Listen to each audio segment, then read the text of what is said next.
नमस्कार।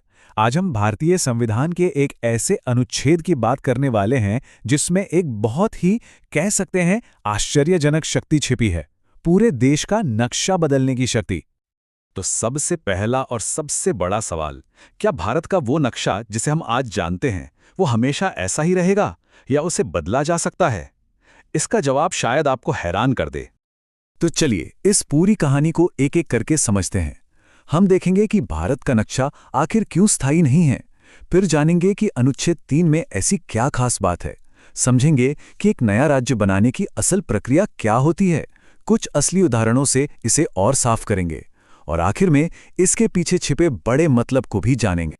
तो सबसे पहली और सबसे जरूरी बात, भारत के राज्यों की जो सीमाएं हम नक्शे पे देखते हैं ना, वे पत्थर की लकीर बिल्कुल नहीं है।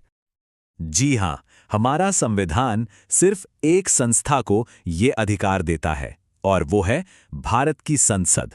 ये एक बहुत बड़ी शक्ति है जो देश के संघीय ढांचे को एक बिल्कुल ही अनोखा रूप देती है। अब बात करते हैं उस संवैधानिक टूल की जो संसद को ये बेहिसाब शक्ति देता है, और ये है आर्टिकल 3। तो ये सारी शक्ति आती कहाँ से है? ये आती है अनुच्छेद 3 से। ये सीधे सीधे संसद को अधिकार देता है कि वो नए राज्य बना सकती है, किसी भी राज्य का एरिया, उसकी सीमाएं या यहाँ तक कि उसका नाम भी बदल सकती है। अब देखिए इसका दायरा कितना बड़ा है। संसद एक नया राज्य बना सकती है, किसी राज्य का अस्तित्व ही खत्म कर सकती है, दो राज्यों को मिलाकर एक कर सकती है, किसी की सीमाएं बढ़ा या घटा सकती है, और तो और किसी राज्य का नाम भी बदल सकती है। मतलब सब कुछ संभव है। तो अब जब हम जान गए हैं कि ये शक्ति क्या है, आइए समझते हैं कि इसका इस्तेमाल असल में होता कैसे है। इसकी एक तय प्रक्रिया है। ये प्रक्रिया शुरू होती है राष्ट्रपति की मंजूरी से। उनकी सिफारिश के बिना ऐसा कोई बिल संसद में आ ही नहीं सकता। इसके बाद राष्ट्रपति उस बिल को संबंधित राज्य के पास भेजते हैं, बस उनकी राय जानने के लिए।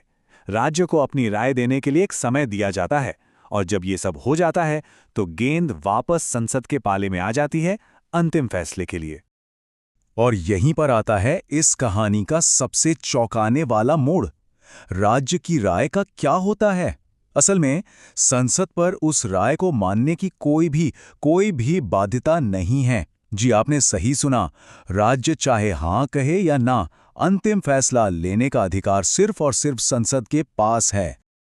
और बात यहीं खत्म नहीं होती। इतने बड़े बदलाव के लिए किसी स्पेशल मेजॉरिटी की भी जरूरत नहीं है। संसद में एक साधारण बहुमत, बस इतना ही काफी है देश का नक्शा बदलने के लिए।